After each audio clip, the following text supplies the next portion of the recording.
All right.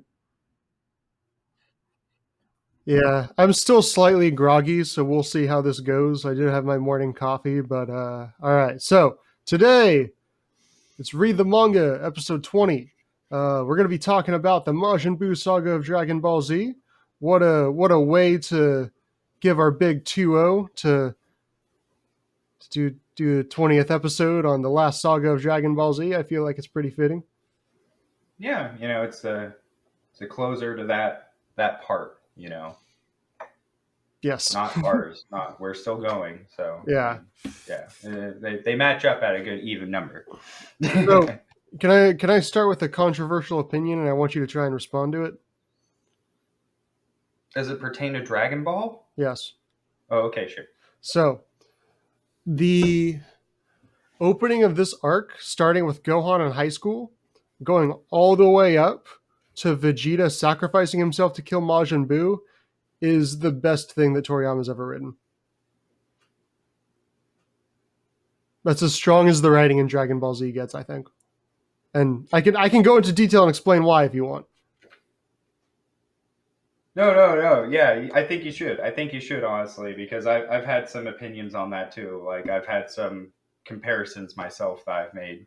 Okay, so first of all, getting to see Gohan as an older, more developed teenager rather than just, like what we've seen him to this point, which is essentially a little kid that eventually got pissed off and became Super Saiyan 2, is really cool because of the way it sort of subverts our expectations of what Gohan's supposed to be.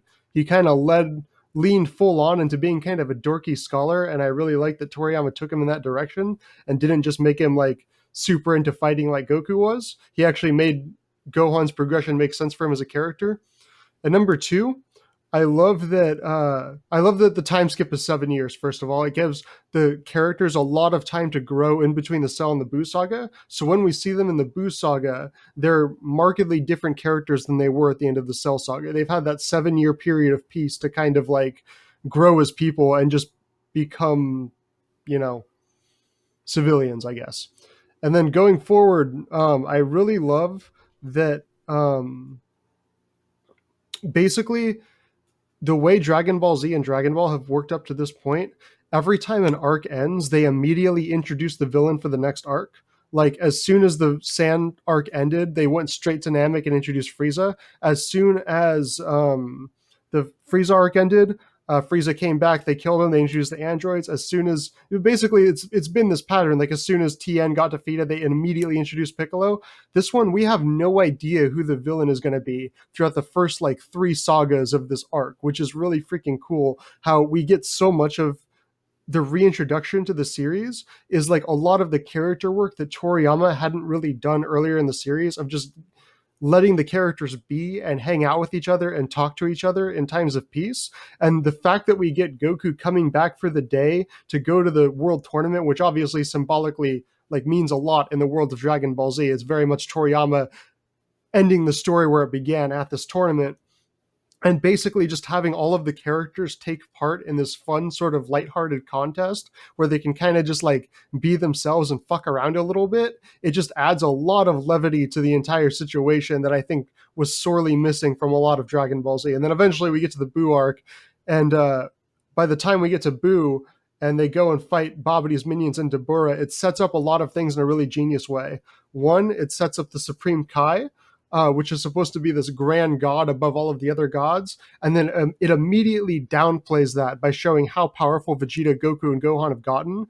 And I feel like that's Toriyama directly addressing the out of control power scaling that he has let it come to at this point by having Goku, Vegeta, and Gohan be so thoroughly outclassing this freaking Supreme Kai that's supposed to be the one above all. And Supreme Kai being like kind of terrified of their power, Lord of Lords. the Lord of Lords, even though he's supposed to be the Lord of Lords. And then carrying on, we get to, the Dabura fight, we get to Vegeta getting taken over, and just Vegeta's entire arc in this of like only coming to the tournament because he wants to fight Goku, realizing that the 7 year time skip has made him weak and soft, subjecting himself to Babidi to get controlled again, becoming his like primal angry Sand form, and then fighting Goku, and then realizing that that he actually does value his life on Earth and he has found people that he loved there is basically the most perfect Dragon Ball Z story arc that Toriyama's ever written. So yeah, that's kind of my little 5 point paragraph of why I think the the first half of this saga is perfectly written. The second half is very much not, but the first half I think is some of the best stuff that Toriyama's ever done. I don't know. What do you think? It's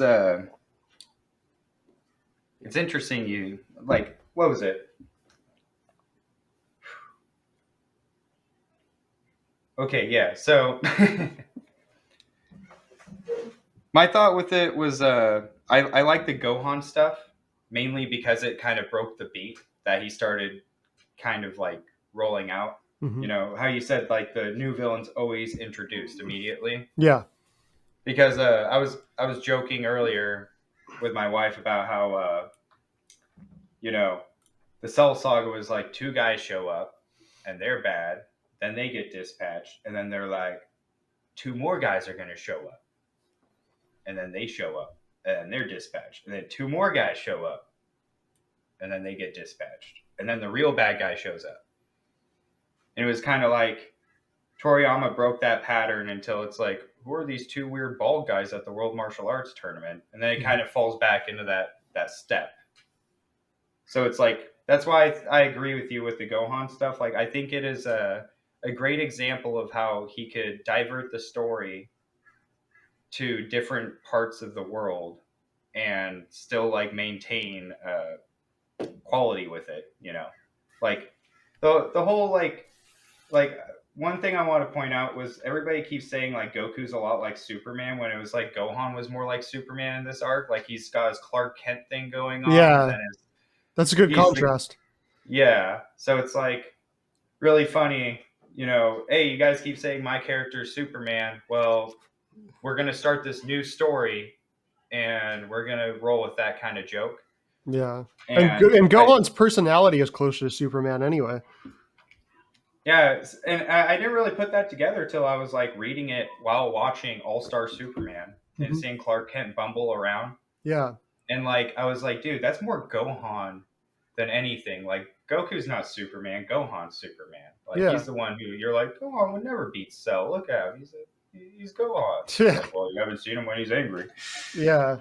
Yeah. But apparently, like this is what a lot Like of people say is like Gohan was supposed to be the protagonist of that part of Dragon Ball up until Goku comes back, and I still think Gohan was primarily not the protagonist, but he was a because go like you know Dragon Ball's always been the Goku show anyways, right? So yeah. it's like even just giving spotlight to his son, it's going to be a temporary spotlight, even if it's a significant one. So I don't Yeah. know why people complain about that. I And I think the fact that Gohan had such limited time within the narrative to show his growth and development was actually beneficial to his character because he didn't have oversaturation for yeah. that part.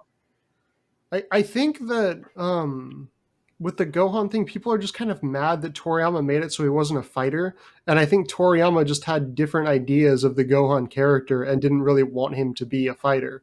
And I But think he's that's never a okay. fighter. Yeah, I think that's okay. When Piccolo takes him in, he's like, I want to be a scholar. Yeah. Like Gohan is the most consistent character yet. Yeah. If anything, he's jeopardized his pride and feelings on things way more than a grown ass man who came to kill him.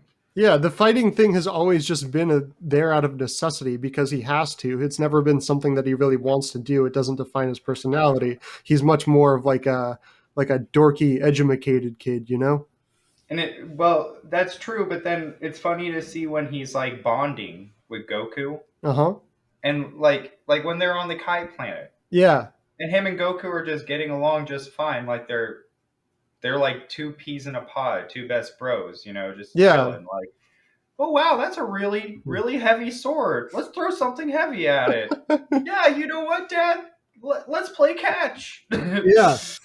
Like it was a boy and his dad playing ball on a planet Yes. so that they could prepare to beat Boo. Yes. No, So that's hilarious. And that really is like the fact so that we get to see like an adult Gohan who in this timeline actually has his father around kind of and actually get to see him interact with Goku as like more of an adult is really fun, because it's like I mean, he is Goku's son. They are similar in a lot of Yeah. ways. They both like to mess around, but they're just That's why some of the adaptations of Gohan being I like Team Four Star, like exaggerated Gohan not being into fighting and into what his dad's into, yeah, because it's an exaggeration. But it seems like in a lot of adaptations they try to make it like Gohan's super hesitant towards fighting. He hates fighting, this and that. It's like he doesn't like fighting, but he still does it. Like he's yeah. mature about it. That's what I think is cool about his character, is like when he does show up again, like okay, so he goes I love when Gohan is in Bappity's spaceship and he goes, "No, it's my turn." Oh That's like a yeah, Saiyan thing to say, yeah, because Vegeta and Goku just had their goes, yeah. and now it's him to fight a guy. And what I think got to him was the fact that Goku compared Dabura's power level to Cell's. Yeah, and Gohan's like, all right, let's see if I still got it. And Yeah, plus Vegeta kept talking shit, negging him on, like, oh, you're weak, you've been lazy, you haven't been training. And I feel like there is part of Gohan where it's like, bitch, I saved you from Cell. Sit back, I'm gonna save your ass again. Like, I feel like Gohan does have that pride thing of like he doesn't. I mean, I'd get annoyed if Vegeta was talking shit at me like that. and It's fucking Vegeta. he's not just Goku's kid; he's Chi Chi's kid too. He is. Like you know, so that's like one of the funny things about that arc that I really like, is the fact that even up until like people want to argue it's Goku's arc, it is a very shared arc. Yeah. This is the one arc in the story, like the Cell Saga. Goku was still the MacGuffin. He Hmm. was like the end goal. We have to beat Goku. Which of these characters are going to fast track to beating Goku in power? Hopefully, it's a good guy. Nope, it's the bad guy. That was kind of like where it all escalated to. Cell wanted to face Goku in the end because he was programmed to kill him, and after that, he was going to destroy the rest of the galaxy. Yeah. Like no one else was worth noting other Hmm. than Goku. So like Toriyama pulls the Goku gas off for this one, and we get to see like Vegeta's parenting, which there was none other than that one hug, Oh yeah. and I think we gotta hug. I think we gotta count some Vegeta dad points at the end of this one too. This is going to be a Vegeta dad points episode along with Goku dad points episode. Like I'm sorry, I love the scene where like Toriyama just decides to open the page with, and that's what happened. Stop crying. You gotta figure this stuff out if you're gonna beat him. And like Trunks and Goten are just crying. Like you walk in on the moment where Goku and Piccolo just broke the bad news to these kids Yeah, that their brother and dad's dead, and then like Goku's just like, stop crying.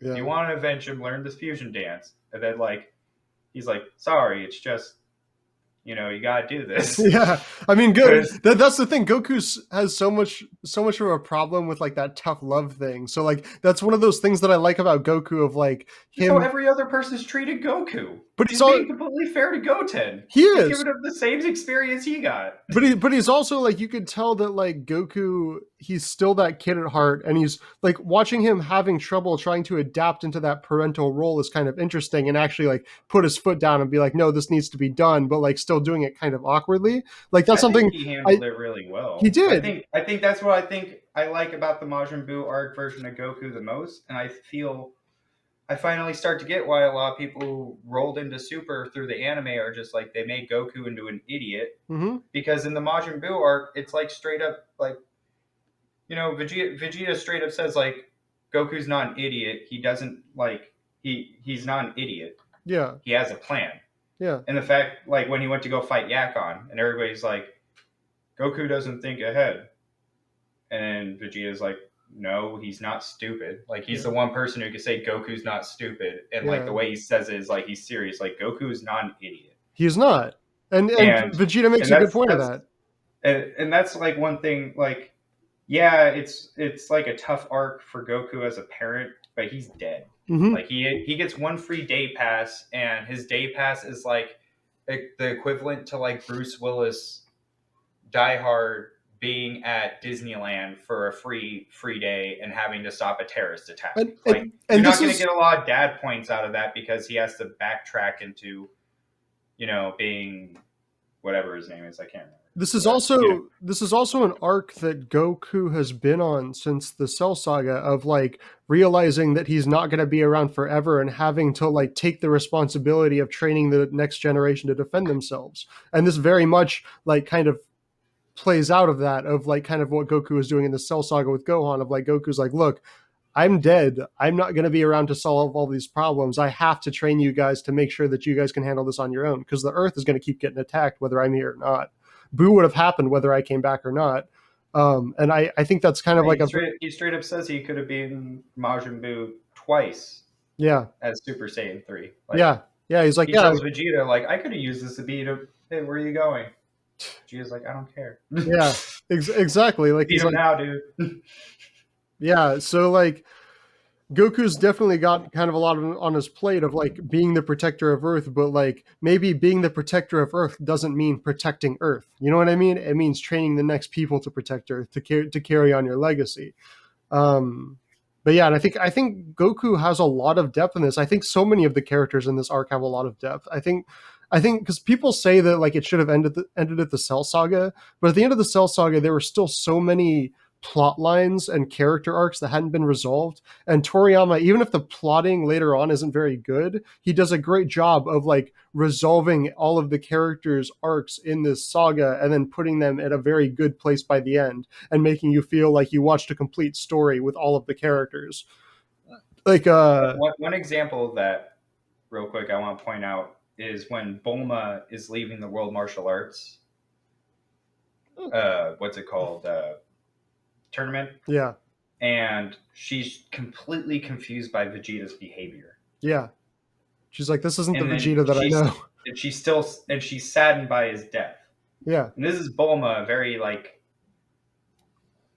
I guess the word's pragmatic character. She takes in what's going on and is more like about the facts and Well, she's always been very emotional. Like she's a scientist, but she's somebody that but like what I mean is like as far as like her thing with Vegeta goes, like it takes a lot of character development and like something between those two characters for him to full on regress back to Saiyan Saga Vegeta, and she still not completely hate him immediately. well, yeah, because she spent the last 7 years of him basically just being at home and being a dad, and so like for him to suddenly revert back and start killing people again, like she's probably just very confused about what's going on, and obviously him dying, she's gonna be broken up about it because like this is the guy she loves. Like it doesn't matter if he But killed a bunch that's of what I mean. people. Is like most people since most readers since the Cell Saga, our view of Vegeta has been he's an asshole who let Cell power up, Yeah, got his ass beat, and the last we saw him was dodging death before Gohan and Cell finished things.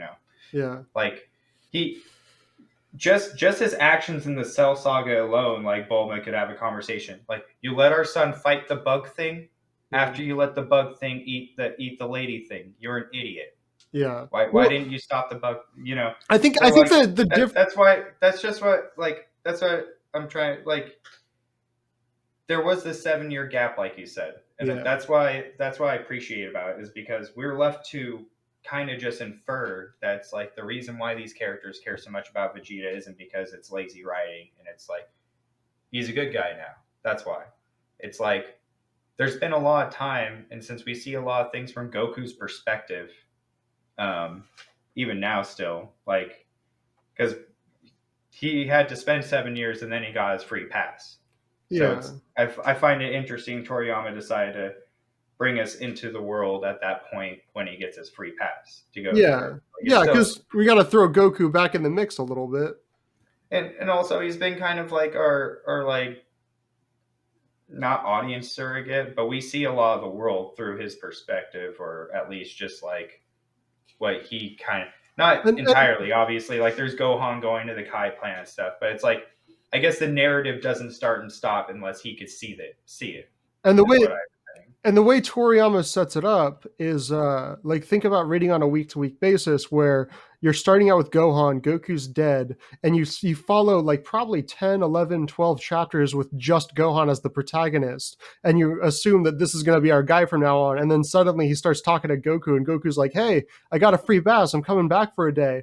The you can imagine being a fan at that point, you would probably react the same way that the characters do, like, holy crap, I didn't think this was possible. That's awesome. And the fact that, like, I don't know, like just think about it on a week to week basis like that. Of like suddenly you find out that Goku's coming back, you're gonna have the same reaction that Gohan does of like, oh crap, really? Even if it's just for a day, that's awesome. We're getting Goku back. And the fact that Toriyama doesn't do it in a cheap or lazy way, and he actually uses something that he had established long before in Dragon Ball with Grandpa Gohan, like the fact that he played by the same rules that he played this by arc has the earlier. most callbacks to the entire series possible. Yeah, it's the perfect arc to Like end the on. Genki Dama, the fact that Vegeta was like, use the thing that you used to kick my ass. The only time it's ever been used was to kick Vegeta's ass. And Frieza's. Oh yeah, he did use the Genki Dama. Yeah. But your point still stands. That the fact that Vegeta's the one that's like, hey, remember the Spirit Bomb? Pull that out.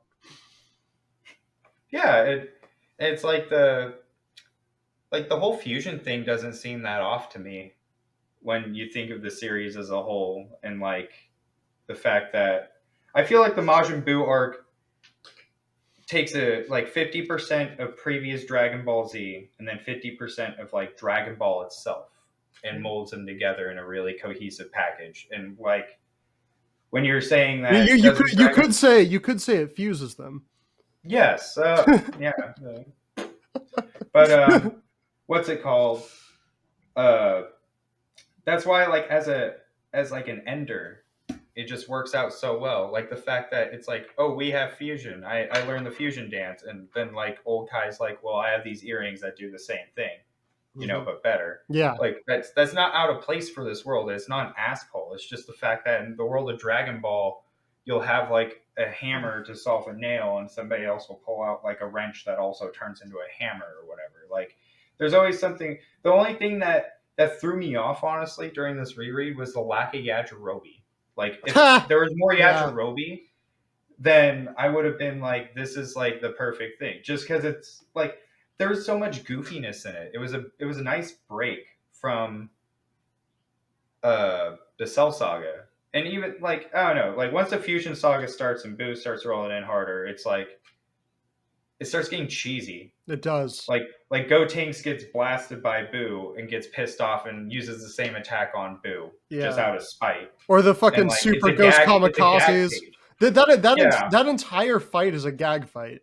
You know, I noticed three or four of their moves that they yelled out at him were Hercule moves. Mm-hmm. Mm-hmm. And I was like, well, they're kids. This is great. Like that was the thing. Like, you don't need a kid Goku. Goten perfectly worked well for that role. Yeah. Like, you know, he was like the more Goku-esque son, which is kind of cool that Toriyama gave Goku a second son that was a little bit closer to Goku's personality. With Vegeta's son, so we could see what. And exactly. I thought that was a good teaser for like what Vegeta and Goku could be capable of. Was the Trunks and Goten thing? Like if they did grow up together, they probably could have been buddies. Well, Vegeta's a dickhead. Yeah. But look, I feel like if Goku and Vegeta grew up together, it would have been more of a Jonathan Joestar Dio Brando relationship where Vegeta's just like, fuck you, commoner. Your dad's bandana is stupid. What? But yeah, like what was it? I wanted to talk about goofy moments. Okay. Because I don't know. I think Toriyama is still a master of gag by this point. Like as super cool and serious Super Saiyan 3 is. Well, the whole Fusion Saga is a gag saga. Like all of the Super Buu, Vegito, Gotenks fusion shit, that's all gag. Like the fact that he turns it's battle gag. It's like what Bobobo went for. Like, you know, except that was gag battle. But like this is like the same side, the other side of the coin. Yeah, the same concept. Like, and yeah, he didn't know what he was getting into when he made this arc and how everybody would freaking be like fusion. I could take two characters, make them into one character. So if I have two shitty characters, I could just always take all the best parts, make them one good. Yeah, why not? Like if you fused Hercule and Dende. God, I love the Dragon Ball Z fighting games. Like, one of my favorite things to do in Budokai was be Boo and use the absorption attack and like hope that you get Yamcha at the end. because then he'd be like, no, like he legitimately gets sad, like no, Yeah. It's like, God damn it, I got TN. and Yamcha, And Yamcha, yeah. What did you which what do you think of Boo as an antagonist? I love Boo as an antagonist. Okay. Like Well, he's a survivor. convince the fan base. He is a survivor. Like we had Cell, who was more like a stealthy agent with an agenda, Yeah. and then you have Boo, who's just kind of like this mindless creature. Well, not mindless, but he's greatly hindered by the super Kai guy that's in him. So he makes him good, Mm-hmm. kind of, I guess. But it's like you have this kind of villain that pops up, and you're pretty convinced like it's done deal. Like, Mm-hmm. oh, they stopped the container, And I love the way he's introduced. It's just a bunch of like clouds forming overhead. It's very like eerie. Yeah, yeah. So That just whole sequence is fantastic. yeah, it very. I want to point out Majin Buu arc is like very good as an end arc because it reminds me a lot of like the Demon King Piccolo stuff. There's just a Yeah. lot of weird, weird shit mixed with serious shit mixed with gag stuff. And it even has a Demon King, Yeah, Dabura. yeah, it does, and he gets early on. Dude, Dabura was such an underrated villain. Like his design was so fucking cool. He I just think that was the point though. Like that's part of the gag too. Is Boppity trades in his super cool looking guy for this bubblegum dude. and then the bubblegum dude fucking destroys Dabura. He eats Yeah. him. He turns him into a cookie and eats him. Like Yeah. that's another thing about Majin Buu is like to like yeah, to like most creatures and dread. Like Cell was creepy. He didn't view humans as anything or other creatures as anything other than like a stepping stone to get stronger. But here's Majin Buu, who's just like he just revels in destruction. Like we've had characters who've been destructive characters, like even Nappa could be Mhm. considered in the same ballpark as Majin Buu as far as like I just want to like break shit.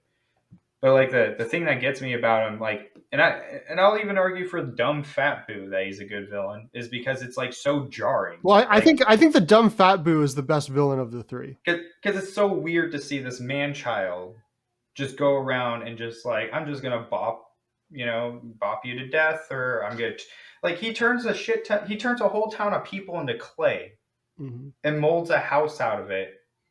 Like there are people who are technically turned into a toilet. Yes. Like and it's like this gag like few pages, but you're sitting there supposed to feel like horrified. Yeah. Like this is Boo's bath, this is Boo's bedroom, this is and it's like that's a whole town of people you just Well, that's killed. okay. So And that's what one of the things I love about it is like by this point, maybe Toriyama's feeling this is the end, like legitimately the end, so he doesn't have to pull stops. He could have a character that's so nonsensically adorable, do the most horrifying things possible, because he can. because it's the last villain. He can do whatever he Yeah, wants. But could I go on kind of a long rant?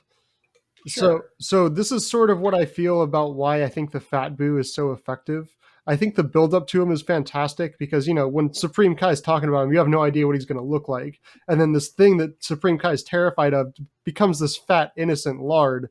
But then you eventually like it kind of doubles it up on you of like, okay, it takes the steam out of Boo, basically saying like, oh, he's this fat innocent thing, and then it shows him as like this fucking horrifying monster as he destroys Dabura and destroys Supreme Kai and destroys Gohan. So there's that mix of like this thing's ridiculous, but he's actually super terrifying, and the fact that eventually Hercule ends up meeting Majin Buu, and Hercule's the first one that doesn't have the instinct of like, I should just fucking kill this thing. I think really shows the short-sightedness of the Z fighters and where they've come at this point in their fucking story of like, even Piccolo makes the point of like, nobody thought of just talking to Boo. Like nobody had the consideration that maybe Boo was evil because he had only had other evil people in his lives. Like Boo, both in physical and mental form, is incredibly malleable. He's sort of like gonna take the shape of whatever container he's in.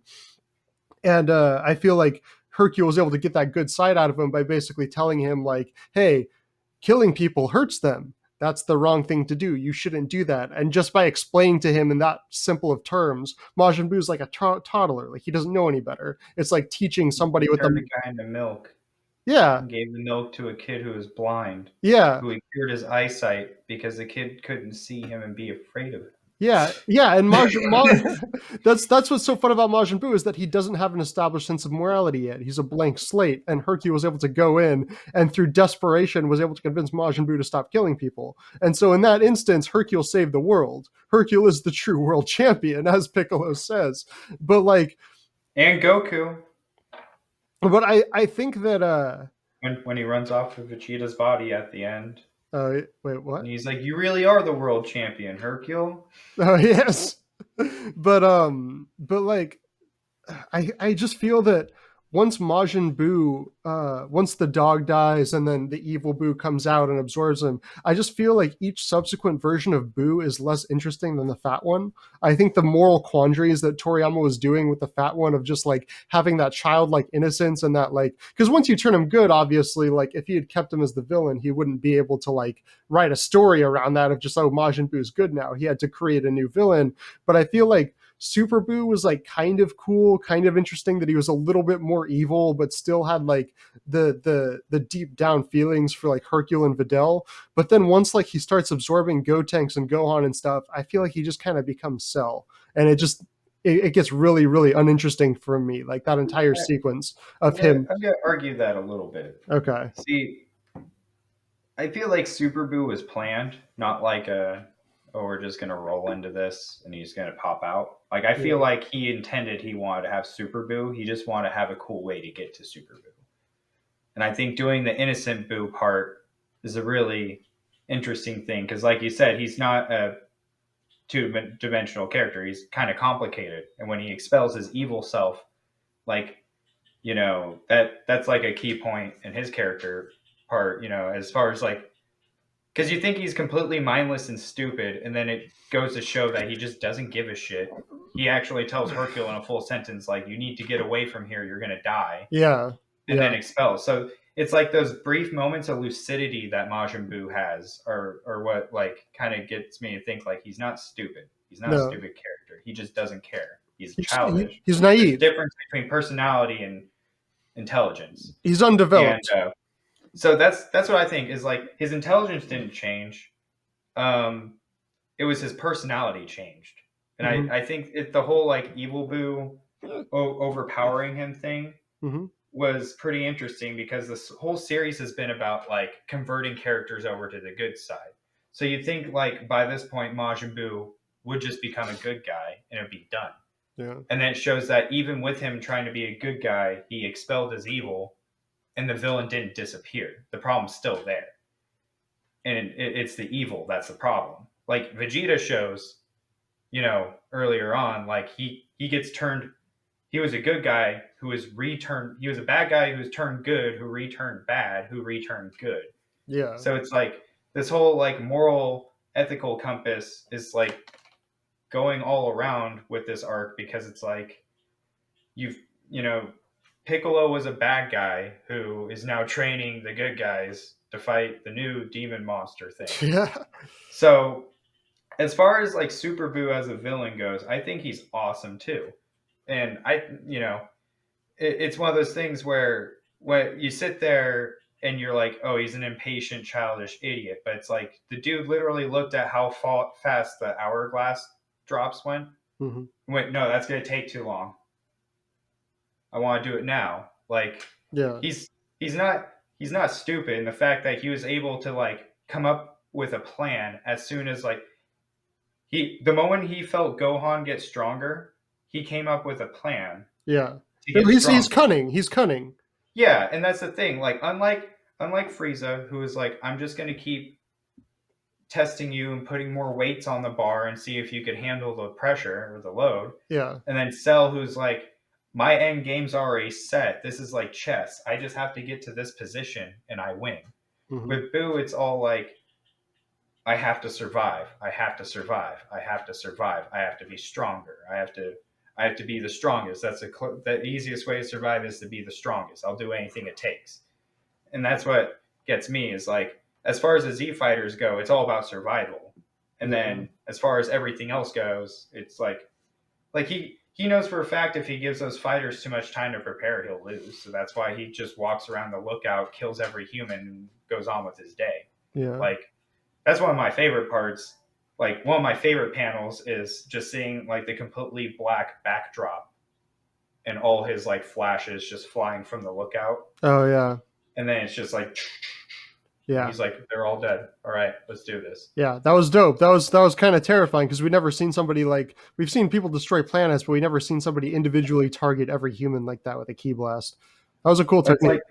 like it's like as much as he got smarter with Piccolo in quotes, Yeah, I think what he was looking for is just more knowledge on the fighters. yeah, Like I agree. and And and a, and a if he was wider smart, and a wider vocabulary. the Gotenks in me is quite ephemeral, Yeah, or ephemeral or whatever. ephemeral. Yeah, ephemeral. And you know that's funny too. Like somehow he's able to fight with Gotenks in him for like 30 minutes versus 5 minutes at Super Saiyan 3. So it's Yeah, like I don't know what the deal was with that. I kind of just ignored it. But so it reminds me of like when you play Magic the Gathering or other games where you just have a stack of certain things happen and it just causes a weird effect. That's what I think of by this point. yeah, But yeah, I mean the even when he goes to Kid Buu, I don't think he loses any weight in the plot. Like he becomes like a primal, angry, I just want to fight dude. And it's kind of like brilliant in the sense that the final villain will just be what is essentially a boiled down villain in Dragon Ball. Somebody who just purely wants to destroy the planet and fight. yeah, And it takes somebody like Vegeta to bring up old abilities and yeah, actually saddle up and be willing to ride with Goku for the plot to get solved. I feel like the ending's awesome, and Kid Buu is necessary for that because it's like he's just boiled down generic ass villain to the T. yeah. It's just Like chaos incarnate. It's like it's yeah, literally just a he's like that. he's a test dummy from Super Smash Bros. Brawl, but he could destroy the rest of the characters. So But you have to he's find a but way to be it. he's also got some personality because like remember when they're fighting him and Goku's just like I'm going all out, but this guy's just not taking the fight seriously, and Boo's like kind of like dancing and stuff, just fucking with Oh him. yeah, or Yeah, like Boo. What was it like? Goku bites Boo on the lake. Like I love when Vegeta has this whole panel where it's talking about like, look at that magnificent son of a bitch fight. yeah. He's just so great. And then Boo I've bites finally become Goku, a and Goku fan. Yeah, it's like Boo, like Goku bites Boo, and then like Boo gets pissed and tries to turn him into candy, and like you know, there's all these little like it's like Gotenks versus Super Boo again, yeah, like in the background. they're having a gag fight, but you're getting Vegeta's serious voiceover about why he can never surpass Kakarot over it, and I feel like And that that's is one of the most Dragon Ball pages yes, it is, possible. it is. Like uh, that is one of the most Dragon Ball pages possible. yeah, no, it's the seriousness of Dragon Ball Z just combining with the ridiculousness of Dragon Ball right And in how does it one get solved? package. They're like, it's not about not. You know who saves the day? The freaking Dragon Balls. And Mr. Satan. Vegeta's like, what was Vegeta's reason for even becoming involved in the plot? The Dragon Balls. What's Yeah, his first idea? Let's use the Dragon Balls, not for immortality for himself, but to bring back the planet that he was going true. to destroy anyways. True. And then That's he actually uses that to put all the people in a stiff arm to tell them they need to pull their weight and help out the guy who's been saving their ass for the entire series. So now he's telling, like, this guy saved you guys from Cell, from Frieza, from me. You will help him out. yeah, and then Goku's just like, damn, Vegeta, you got to learn how to communicate. You got to learn how to and ask people. and you know, like all the Z fighters, like no hesitation, are like, wow, Vegeta's made progress. Let's help him out. You know, like, well, they're gonna help him out anyways. They're not stupid. Yeah, Like, but you know, what I you know that's what I love is like that whole final battle just starts like the Earth's gone, so there's like nothing there. These are two Saiyans who have nothing to do. They're not Earthlings, but they're still fighting for Earth. It's like there's like a whole lot of like subtle layer and depth to it. You yeah, know they're that fighting. that They're just fighting for their new home. yeah, and it's funny because it starts off like Gohan Clark Kent. and all that, and it ends with like Zod and Superman teaming up to beat whatever. I don't know, bad guy. To beat But I don't know. That's why I felt like the final battle, as absurd as it gets after all the crazy, like I feel like Majin Buu the entire Majin Buu arc is kind of like a good ender because, like I said, it combines a lot of just elements of Dragon Ball that I really loved and elements of Dragon Ball Z I really loved, and I felt like he went all out to get all that together okay. in that. Like I know the panel you're talking about where Boo's just standing there like, Yeah. like he's like, I'm not gathering energy, but look at him. He's just toying with us, yeah. But I wish Kid Boo stayed around longer. Like they're like, just make him good, and they're like, we couldn't make him 100% good. We made him like 80%, and he's still like a dickhead and just leaves. And they're like, well, he won't destroy planets, but he's not going to be pleasant to them either.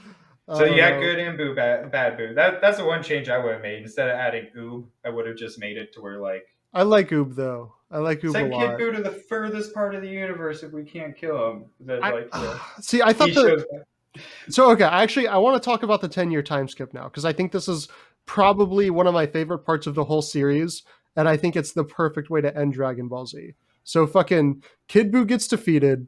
You end up with Goku and all their friends 10 years later. Goku's not really like he's kind of training Goten a little bit. They're gonna enter the martial arts tournament. Everyone's older. They're all peaceful. They're all living their lives. And Goku had asked King Enma to resurrect Kid Buu at this tournament or whatever. So Goku goes in to fight Oob. And I love the change in clothes of Goku. I love how he's gone from the bright orange gi to like kind of the blue gi, sort of representing that like he's gone from being the student to the master. Like he doesn't really have anything else to learn anymore. Now he needs to kind of put basically become the master Roshi sort of guy of like training the next generation rather than, being the guy that saves everybody. And that's perfectly embodied in the fact that he has Kid Buu resurrected as Oob and doesn't really put it on his own kids to save the Earth anymore. And that whole fight scene between him and Oob, where he's basically like, "Hey, like you have a lot of really good hidden power. I want to train you. I could go help your village. I know Hercule. He'll fucking like provide you with food and water and all that." And the fact that they just fly off and Goku basically just like it ends with Goku kidnapping a child, like. But like it's done in such a fucking positive way of like we're gonna go train and this guy's gonna be the next savior, and then everybody else is just like what the fuck's happening, but like at this point they're not even like pissed off. They're just like that's Goku's gonna be Goku, that's why we love him. Like it's just so perfect because like it's such a great Goku moment of just doing what Goku always does, which is whatever Goku wants to do, in a way that's like I'm gonna take this kid and like turn him into the next Goku basically. Does that mean Kid Buu went up to King Enma's desk and was like, ah? And he's like, Bibbity bobbity oob. you ain't so tough now, bitch. Just steps on him. Yeah. Yeah, I don't know. I feel like the ending of Dragon Ball Z is perfect. Like it's just I Yeah, love like I love where all the even characters are at the end. I love Pan. Pan, little 5-year-old Pan is fucking adorable. I love that Hercule's got such a good relationship with his granddaughter and they've kept him around even though he's a clown. I love that Videl and Gohan are married and that Gohan's a scholar. I love that Majin Buu is just like hanging around as Mr. Buu and he's like Hercule's best friend and confidant. Like everybody gets a happy ending and it all feels earned. yeah, even Deborah gets to go to heaven. Oh yeah, he's like yeah, he'd like it too much in hell, so I sent him up to heaven. Which that's one thing that I love about the anime that they included Dabura's spirit, so you could actually see him in heaven talking to everybody else and being like the super flowery nice guy. Like I Yeah, wish he that was had like been in the Bulma manga. and Chi Chi. Yeah. It's okay. We all know what it's like to get eaten by that horrible brute. Yeah, I wish we could have had Spirit Dabura in the manga, but oh well. You can't have Why everything. wasn't he brought back for tournament power? Like you take Tien, you're willing to take dead fighters Yeah. like Frieza. Go for freaking Dabura. I know, right? What'd you do? I spat on everybody else. Wait, is that Jiren? Yeah, fucking statue. Now he's nothing. Kicks him over. Styles make fights, I guess. Fuck. Oh wait, no, you can't kill in the tournament power. Yeah, Yeah. but like so. That's the Yeah. funny thing. Honestly, like Yeah, everybody gets like it's not a bittersweet ending. It's like a sweet, sweet ending. It's like one of the few mangas I've read where you're like, it's like closing a fairy tale book, Yeah, you everything know? turns out okay. And I think that, Dragon Ball started off as like kind of a parody exaggeration of folk tales, Yeah, And so the way for it to end in like kind of a, the storybook fashion. yeah, I like that. Yeah, Most people would be like, well, it would have been better if you ended it at the Cell Saga, it wouldn't have ended that way. It would have yeah. ended up edgy battle anime. Yeah, it would Where have ended with Goku's dead. Gohan is sort of the protector of the Earth. Vegeta doesn't want to fight anymore and is basically going to go off and be depressed. And I guess Future Trunks saved his timeline, so that was good. Like the fact that like we get closure on so well, many until he things. dies later, right? Future Trunks? Because no, never mind. Sorry, because apparently Cell used Trunks' time machine. Yeah, we're not getting back into that No, no, time no, travel no timey bullshit. wimey shit. But yeah, like I like that in the 7 year time skip, you get the fact that like Krillin married Android 18 and had a kid. Like that was very cute. The fact that like, okay, can I talk about Krillin and Android 18 and how much I love their relationship? That like somehow they worked so well as an odd couple, where like basically Krillin is just like still just like whatever, my life's good, I can retire, I got a hot chick, and 18's just like we better win this tournament, I want that fucking prize money. I think it was brilliant to have 18 fight Goten and Trunks because she Like, can't yeah, send Ki. yeah, She yeah, wouldn't be able to know who's in the costume. So when they turn, so she could only tell when they turn Super Saiyan and yeah, could see like, oh, it's you guys. yeah, she And then figured it she out. cuts him in half, Yeah. and they're like, Mighty Mask has fallen. He's been cut in two. And then they're like, wait, no, he's two kids. You're disqualified. Get out of here. Yeah, and then the fact that like she fights Hercule and she's like the fact that she makes that deal, she's like, hey, I'm not gonna ruin your reputation, but you're gonna have to pay me 10 million out of your own pocket.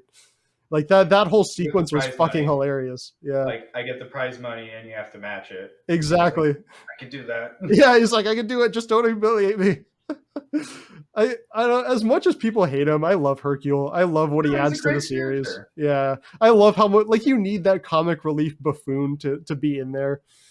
Like that's why I was like the severe lack of Yajirobe got me because I like Yajirobe's like, like you gonna fight? No, too fat. Don't want to die. Like you know, but that's like Hercule. He's kind of like the Yajirobe for this arc. You always kind of have that one observer character who's just like, what the hell is going on here? Like, Yeah. And then and I feel like Hercule did that well, especially like with his setup in the Cell Saga. He's supposed to be like a Macho Man, Randy Savage, Bruce Lee, super martial artist, human guy, who he may be stronger than the average human by far. We don't know, but like when you put him in the pocket of like Dragon Ball Z characters, like he's like he's a gag character. Hercule is what CM Punk is to the average UFC fighter. Of like this guy that has no business being in there fighting guys that actually fight, but he still could probably hold his own in a regular fight. Like he's got some training, but he's nowhere near the level of like the Z Warriors because nobody is because they're basically gods by this point. But I love when fucking he has his gun out and he's like, "I'm sorry, Boo," and like he thinks he cut him in half when Goku shot like Destructo dissed him, and he's like, "I didn't want to do it," and I'm just like, "I fucking love you, Hercule." and I like that like they make his daughter so much smarter than him. Like she figures out pretty early that her dad is not all that powerful and that like he kind of bullshitted his way through beating Cell and that like all of the stuff that the Z Warriors are doing is real and not just a trick. Like You know what I think would have been freaking hilarious what? is like right before the end of the series, Videl sneezes and her hair changes color. Oh shit, her mom was Launch. Yeah, That would have been a weird callback, but I'd be here for it. be like, oh, well, that makes sense for Hercule. Fidel, I didn't know you could go Super Saiyan. Oh shit, she's got a shotgun. You're gonna pick the kid up from school today. You could fly. Uh, but yeah, I mean, like, I actually really like Videl as a character too. Like, I love Gohan's like high school life thing. They managed to get a fucking baseball episode in Dragon Ball, like, Oh basically, yeah, we never talked about that the baseball episode. yeah, of like basically Gohan just being like an out and out Don't want super. to show off too bad. Like he's just like straight up superhuman, but he doesn't really know how to like keep his powers within normal limits. So he's just doing crazy stuff and trying to just like brush it off. And like the fact that like the I actually like Toriyama says that he sucks at writing romance, but like Gohan and Videl's whole relationship feels very natural, and I like the way it builds slowly, and you could see the attraction building between them as they're getting closer and closer together up until the tournament. Like I think Toriyama writes that really well. Chi Chi just was like, now Gohan, your dad thinks certain things about the world. And you're going to meet a lot of different kind of people, like women. Yeah. And you're a nice young man, so yeah, I feel like Chi Chi had the talk with Gohan probably at a certain point. I think she was just like, Gohan, marry this girl, she's rich. Will she keep you from fighting? I don't know. That's fine with me. Yeah, but okay. So one of my favorite callbacks was when Goku comes back to life, and they're at the tournament, right? And Goku's like, "Oh, Gohan, who's your girlfriend?" And he whispers to him, he's like, "She is a girl, right?" Like Goku still has trouble telling that like men from women. Wasn't her hair short though? Her hair was short, but I still think Toriyama meant it as a callback of like Goku still having trouble with genders. Well, especially with her hair being short for Goku. I True. guess in that instance it would be difficult. Like he was probably pretty good with genders by this point, but I think the short hair on Videl threw him off. Well, of course he's good on genders. Like he straight up goes and tells old Kai like, "Hey, I know a girl you can meet." And I love how Vegeta's like, "Wait, you're talking about my wife. Use your wife." And he's like, "I can't use my wife." Like, She's flat chested. yeah.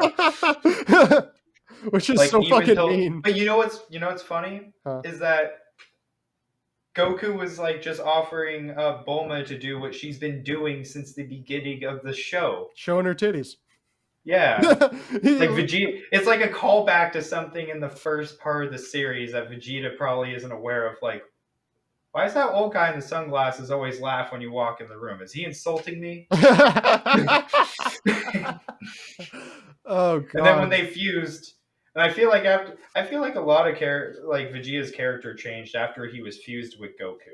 Like, Yeah, I could is see that. I don't think it like was majorly changed, but I feel like being fused with Goku and like That actually might have led I him to feel the like realization of why Goku will always be better than him. Because he yeah, actually had a taste of Goku's mind and saw what drove him. I think he didn't. Doesn't he say something along those lines? Like being fused with him, I could see like how vast his potential was, or some crap like that. Like I know he mentions that like it was something from the fusion gave him a realization about how strong Goku was, like being combined with him or something. Yeah, I mean, I think so. That's probably it. Where he basically says like he realizes that it's a difference in mentality. Where he's like, I always fight to dominate my enemy to win and preserve my pride. Goku just fights to get better. Like Goku's simple motivation, and he's like, that's why Goku left all of his opponents alive. That's why he left me alive, not because of some sort of sense of duty or honor or like goodness, but because he wants to fight him again and get better. Like it wasn't like Vegeta's thing was always like kill the guy in front of me. Goku's thing is like, no, I should fight the guy in front of me and make me better because of it. And Vegeta basically was like, yeah, that difference in our mentalities is They're why Goku's always going to be better. they're essentially just green onions that you put into a cup by the time he's done beating them. Like, all right, I'll come back when you've grown back, so I can Basically. cut you down again. Yeah, basically. I would love to see that aspect of him if they're gonna pull that up in Super. Like, you know, hey, Goku's not kind-hearted to that degree. Sometimes he just lets people live, kind of like somebody not finishing a meal and saving it for later. Yeah, basically. I mean, that's what he did with Vegeta, and Vegeta's a Because is he a has no qualms against killing people. Like no, he's Supreme killed a Kai lot of was like, people. well, one of my favorite panels, Supreme Kai is like, the way to undo Dabura's petrification is by killing him. And Goku's like, that's it. Let's get this done. Yeah. Well, Goku has no qualms in killing if it's necessary. The kind of killing that Goku doesn't But he like. was smiling. Well, Like, no, just but get this done. Like, I'm not saying he's a murderer or anything. I'm just saying, like, well, he's not everybody's saying, because like, Goku spares people because he's too kind and doesn't believe in killing. Like, no. well, He's totally fine with killing. It's just Frieza was spared because he was a good fight. You know, And he felt, but that well, was go okay. So no, this is something different. So Goku obviously does spare people because he wants good fights out of them, but Goku also doesn't believe in unnecessary killing. Goku, remember how disgusted Goku was when Vegeta killed Raccoon and Birder when they couldn't defend themselves? Goku didn't like Vegeta's tactics because he's like, you're taking it too far. You're in the fight specifically to kill your opponent. If Goku kills his opponent during the fight, that's okay because they're fighting. But if the opponent's incapacitated, Goku's not going to feel good about killing them. That's like with the Frieza thing. I feel like he felt Frieza was just kind of pathetic, just lying there, like he couldn't leave this like poor helpless creature to just flail around and die. And then you know it's another big change too between Goku then and now. what? When between that panel I was talking about, he's been dead. Yeah, Like Vegeta flies up on that dude and just disintegrates him, which is a great panel. Like the guy's like, the gravity here is 10 times higher. Vegeta's just like tag, just blows up. Goku doesn't bat an eye. yeah, And I think the aspect of being dead also changed Goku's opinion on death to a degree too, that could because be. there is that point where they're on Kami's lookout, and Goku says, "In 5 days, you can fight a really strong guy." Like if Goku was fine with people getting destroyed if it meant Majin Buu could be ended because the Dragon Balls are a thing. Yeah, And I get people keep saying like, "Oh well, the Dragon Balls are like Deus Ex Machina." It's like there were a lot of characters who didn't even think about using the Dragon Balls to avert that kind of disaster. It was like Goku and Piccolo were the ones who were like, we'll just bring everybody back with them. Whatever. This is going to be shitty, but everybody's probably going to die from this. mm. And like, I think it's kind of crazy to see like Goku is now matured in a weird way to where like he's on like this a similar level as Kami and Piccolo are when it comes to big picture stuff. Yeah, yeah. He's And seeing a little bit farther than he would have as a kid. I think death helped him out with that because Yeah, like he was temporary. He wasn't dead when he died and went mhm. to King Kai's planet. That was just like He knew he was coming P90X in back. heaven. Yeah, Yeah. But when he left with Cell, like he was when he left with Cell, he was like, I'm dead now, guys. Figure the rest out. yeah, And like even coming back, like it's like he doesn't really quite have as big of a sympathy for people dying as much because it's like, well, he's dead. yeah. He's trying to prevent more people from dying, but it's like death is more of a natural thing for him by this point. Yeah, I feel. I think being dead for that period of time definitely widened his perspective. And think like he was with King Kai training. He was fighting like all of the dead warriors throughout history and training with them. I think he like doing that for anybody will widen your perspective and change things up a little bit the way you kind of see death and life and all of that. Because Goku knows that even if everybody dies, he's just going to see him in heaven. All the other characters that have the same opinion on it as him is Piccolo and Bulma and her parents, really. Yeah, Like, Bulma's just like, they fucking die, bring him back. yeah. That's what they said. They said that it would be too much effort to kennel the cats and dogs, so. Yeah. Just like, yeah, if we die. It's honestly like, I feel like Bulma's parents would be anti maskers. They'd just be like, if we get it, we get it. Well, in a world where the Dragon Balls can bring you back, that I mean, like if we knew there's magical orbs that like we're just gonna wait till the end of the pandemic and wish back everybody who died, just get to work. Yeah, I'd probably get Everybody COVID. be like, yeah, everybody would just be like, whatever. All right, we have magical balls that we can do, but we don't. But in their world, a giant pink monster could show up and just destroy your city, which they're outright. Bulma's parents knew they were gonna die. They still didn't leave. Like Boppity was like, "We're heading to West City now," Like, ah, no one lives forever. and they're just like, "All right." Bulma's parents are fucking G's. No, actually, the MVP of this arc has got to be the tournament announcer, right? Every arc. Yeah, he was the one that he's just like he was so excited that Goku and Piccolo and all them are back, and he's just like, I love what he says to Piccolo, like, just don't destroy the arena this time. And Piccolo's like, no promises. uh, Vegeta. yeah, no, I love the fucking tournament announcer. Even after the 10-year time skip, they come back and he's just like, dude, it's awesome to see you guys again. I know you don't show up very often, but like it's cool when you do. All right, do you want to do dad points? I Think gotta we're go to the bathroom. come on, Corey, you gotta do that beforehand. But all right, go ahead. I did. I have bladder issues. I know. Go ahead. Okay, All right, ready we're gonna to do dad points. So I want to point out one specific thing though. Okay. Which dad? Let's start with Goku, and then we could do Vegeta afterward. But there are many dads, Zach. Krillin? Like Krillin, technically Piccolo to a certain degree. Even Boppity's a dad. I give Boppity some dad points. Resurrecting your long lost dead child. Like, that's a dad point. Being Okay. a dick to him, minus dad point. Yes. Let's start with Goku. Okay. So, On Hercule. all right. You know what? I'll put Hercule down as well. We could do Hercule. All right. Let's start with Goku though. So Goku is at a total of 2.5 dad points right now. So his first dad action is probably going to be coming back to life and meeting his son Goten for the first time. And I feel like this first interaction with Goten goes very well. Of basically like, hey, this is my kid, cool. But I give him a dad point for that. It was nice of him And to we'll come back. call him Mini Me. So I think he gets a dad point just for having the desire to come back and see his family for a day. That deserves a dad point. What else?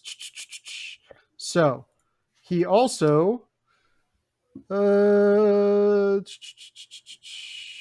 what does he do? I'd That's say dad like. even I'd say even the fact that he's willing to burn out that one day he has with his family in Mm-hmm. order to try and save his family would be a dad point. Because he Okay. only gets one chance on Earth. There's probably a lot of things he wanted to do, and he spends most of it trying to make sure that Gohan's okay and Chi Chi and Goten are okay for the long run.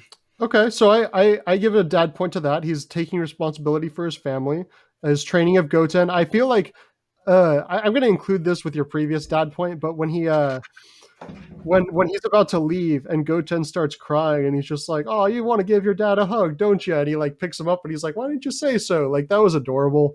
Like Oh come on, yeah, that because was he's been cute. so serious and stern the whole time. So Yeah, Goten hasn't gotten to see like the Goku that's like goofy yet. yeah, goofy Goku. And dude, honestly, it warms my heart that Goku comes back at the end and gets to spend 10 years with Goten. Like the fact Yes. that Goten gets to have like Goku around for his childhood in a way that Gohan didn't was so fucking cool.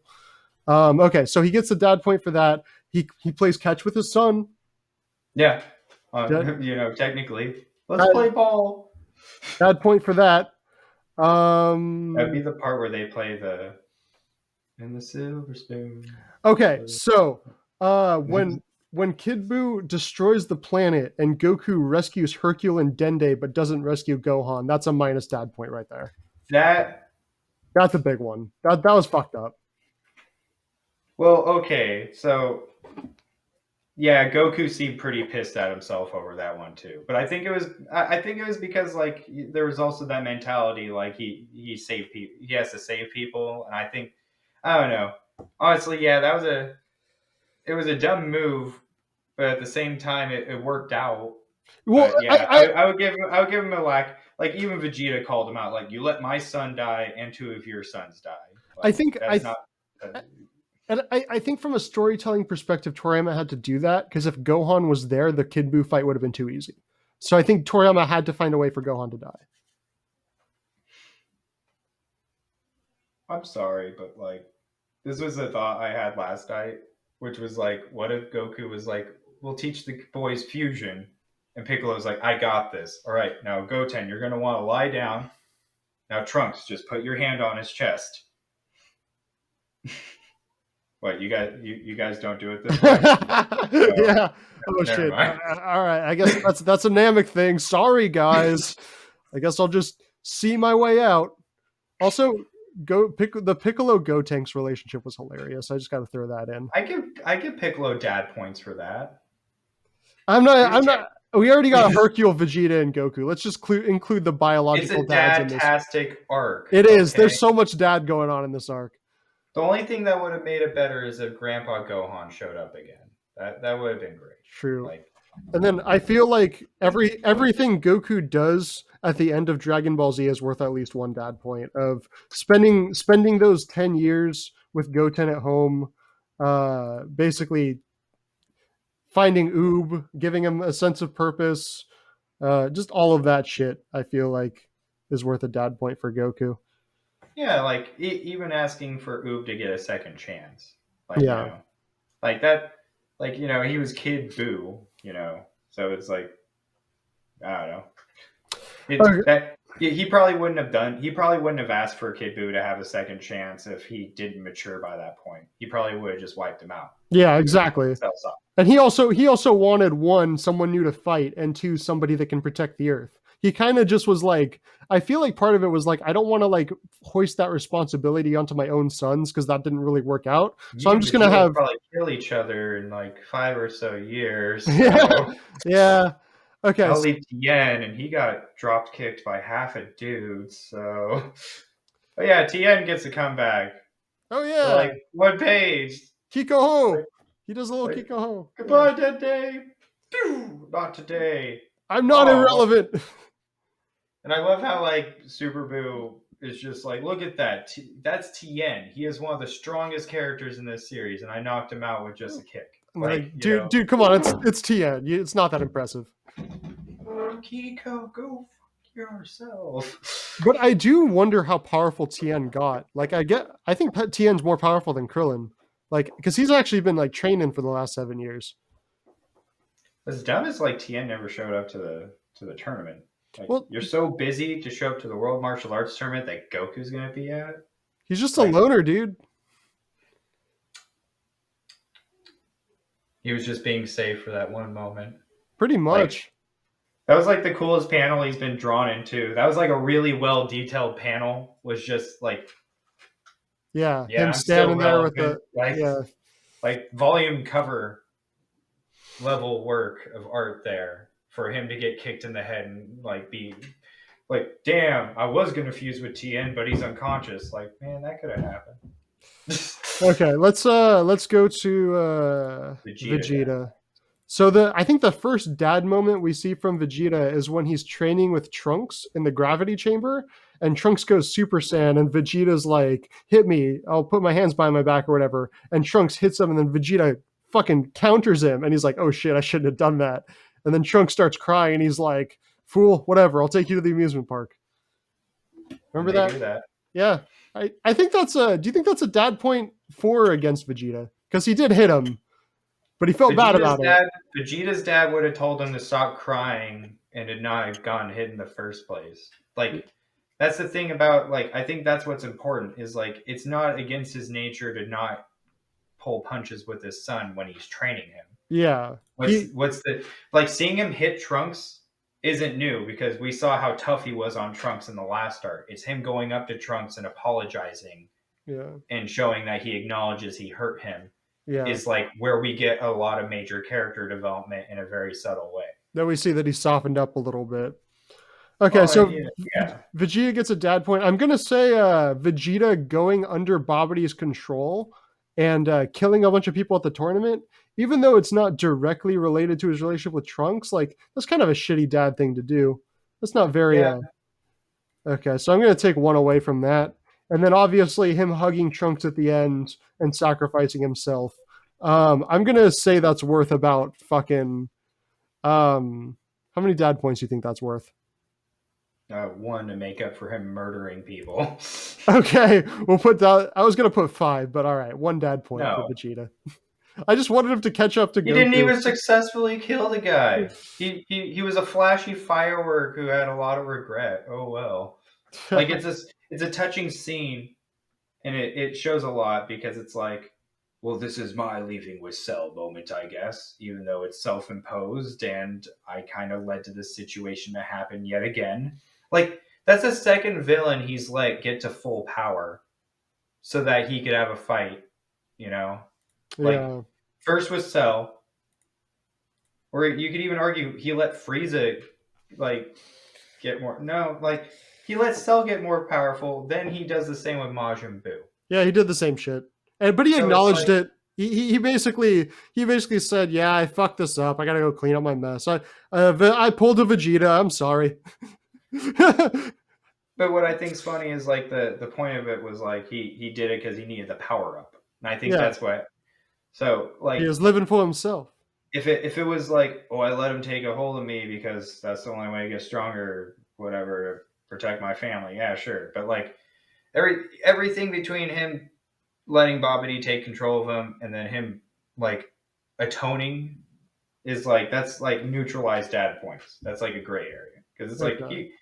he like intentionally killed a bunch of people in order to force Goku's hand to go, and you're like standing there like reading this, and you're like, he didn't have to shoot those like people in the stands. He could have just been like, Goku, I'm evil. I'm going this way. I could destroy the planet. Let's go. Yeah. Like it's Vegeta, like he had he was proving a point. He was proving a point. He yeah, was he was like trying to be like, I'm back to my Saiyan Saga self, and yeah it's like, and that's what I think is funny is Goku's like, who are you kidding? yeah. It's like Like this ain't you've the changed. You're not the same guy. And like Vegeta's standing there, like I let this little asshole give me a guru power up for no reason. Then yeah and like I think it's that revelation that like I think it was at that fight between him and Goku where he kind of had that revelation that gets brought up at the end when Goku's fighting Kid Buu, where like Vegeta just realizes like this guy just like you know he has a different reason to fight and I have a different reason to fight and mine's just not a good enough one, I guess. And I think it was that point yeah. where we start to see Vegeta's character start moving towards respecting Goku a lot more. And I do love. I also love in the Fusion Saga when Vegeta comes back and Goku's just like, Vegeta, no time to explain. Fuse will be. Vegeta's like, what's this Super Saiyan 3 business? That's not fucking Yeah. cool. Goku's Why like, did you hide that? Goku's just like, I had to save it for later. Vegeta's like, fuck you. You're not getting away with that bullshit. I am later. Yeah. But no, anyway, I think, wait, do you want to do Hercule dad points? He gets like 20. Okay, Hercule gets 20 dad points. He's the best dad in Dragon Ball Z. It's done. He's a great grandfather. Like, I love how much he loves Dude, Pan. he bankrolls like Gohan and Videl and Pan, and apparently he bankrolls like Goku sometimes. I love Like, at the end when they're trying to get seats to the World Martial Arts Tournament. And they're like, "Oh, Hercule can hook us up," and then he just puts them all like right next to the ring, and they're just like, "This is embarrassing. Can we go somewhere else, please?" Hello? Ah, Corey? Ah, fuck. It looks like Corey disconnected. Oh well. I'm just gonna go ahead and end it here then. I think we got through all of the fucking conversation topics we needed to. That's been our discussion on Dragon Ball Z. Make sure to watch the anime. More importantly, read the manga. And tune in next week because we're going to be doing a 4-part series on Bleach. So that should be fun.